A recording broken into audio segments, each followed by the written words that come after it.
Hello and welcome to Knife Delights. Well, here we are once again working our way through that box of knives that CB Tactical sent me.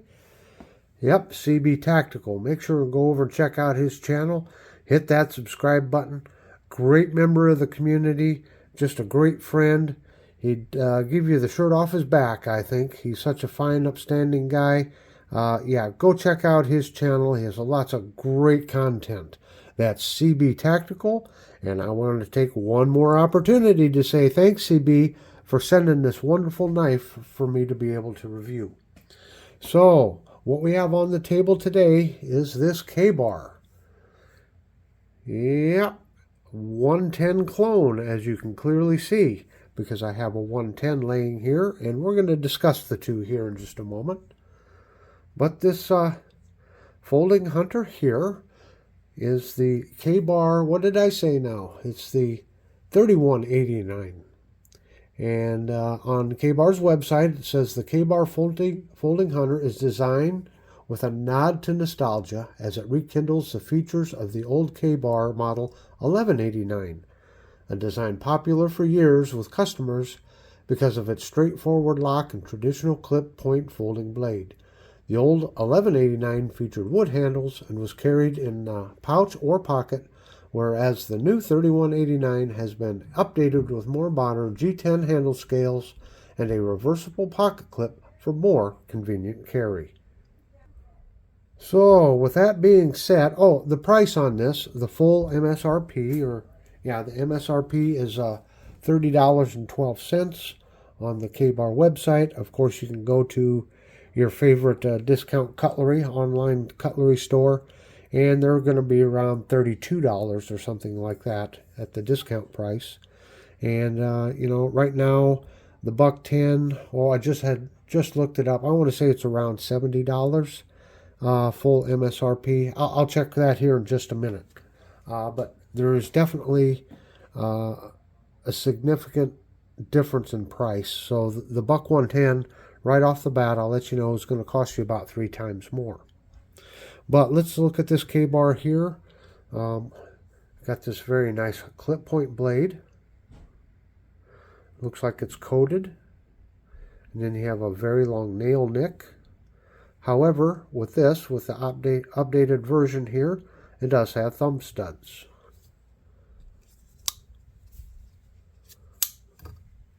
Okay.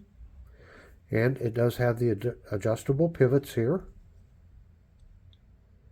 And as they said, it does have a pocket clip. I did put it in my pocket. It seemed like a decent enough pocket clip. I haven't carried it a lot, but it seemed like, it did its job. It is a tip-down carry, but it is reversible. So you can switch the pocket clip back and forth there. And it does have a lanyard hole here in the back. And as I read earlier, it does have these G10 handle inlays here. And we do have some jimping on the top of the blade.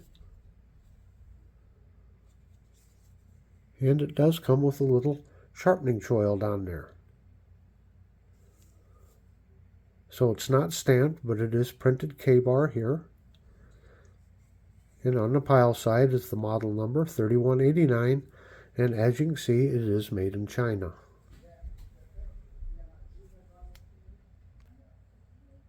Now, I know most people are familiar with the buck 10, but we'll just very briefly go over it here.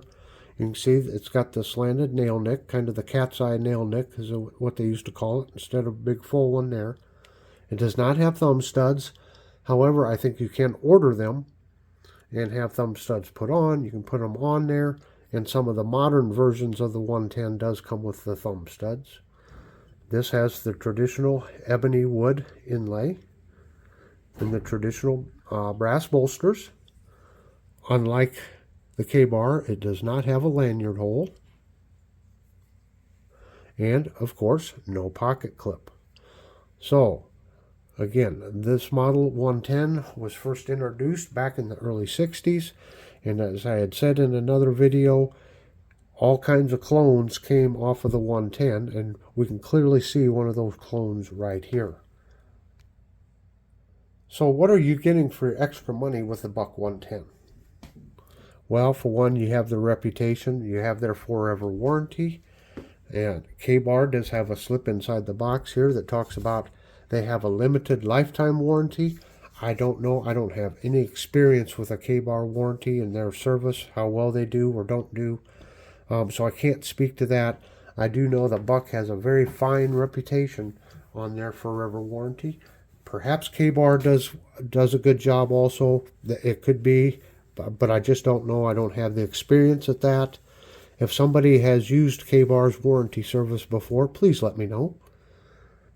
So the other thing you're getting for your money here with the Buck is you are getting the on this version, and this is just kind of your basic model, you get the 420 HC with the Boss heat treatment. And the steel on this, on the K-Bar website, it says it is, what did they say it was? Well, I just had it here. Oh, on their website, it says it's 5CR15 stainless steel. However, on one of the online knife shops, they said it was 420. So I don't know. Maybe originally it came out with a 5CR. Is 420 comparable to 5CR? I don't know. I'm not that good of a steel expert on that. But again, I would. You know I'm coming at you with a Buck bias here. You know that already. But for me, you can't beat that 420 HC with the Boss heat treatment for a basic steel. I just think Buck does a fantastic job. What else do you get for your money with the Buck? Well, made in the USA. If you're looking for a USA-made knife, the Buck 110s are still made in the US. And as you can see, this one was made over in China. So, what if you don't want to spend all of the money on the Buck knife? You're looking for a basic 110 style knife, a good lockback knife. Would this, fit your needs? Absolutely. There's nothing wrong with this knife here. For the price, it is much more friendly on the wallet.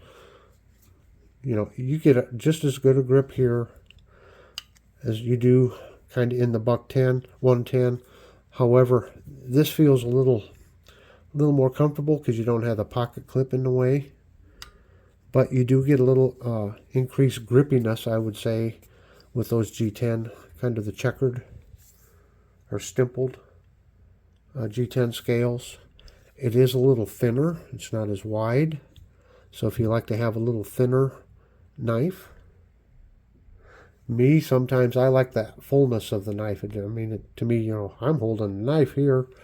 But for some, especially if you have smaller hands, for those that are younger, maybe in their teens, a little smaller knife or not as wide might be better for them. You do get this jimping up here. And if you do have a younger person, a son or a daughter, getting started out, and you want them to have a nice lockback as a starter knife, I don't think you could go wrong with this knife whatsoever. None whatsoever. So there you have it. It all comes down to what your preferences are. There are some that prefer to buy USA made, do not like to buy the ones made over in China. There are some that's worried more about their budget than the overall performance of the knife, because maybe they don't use a knife very often, but they want something. So, here's a good alternative. Budget friendly, easy on the wallet. Well, I hope you've enjoyed this review, and I want to thank CB Tactical one last time in this video. I'll be posting a link to my Buck Knives playlist down here in the bottom right-hand corner. In the middle is a big round button there that says Knife Delights. Hit that if you'd like to subscribe. And down here, well, that's the next video YouTube thinks you should watch. So until next time, have a very delightful day.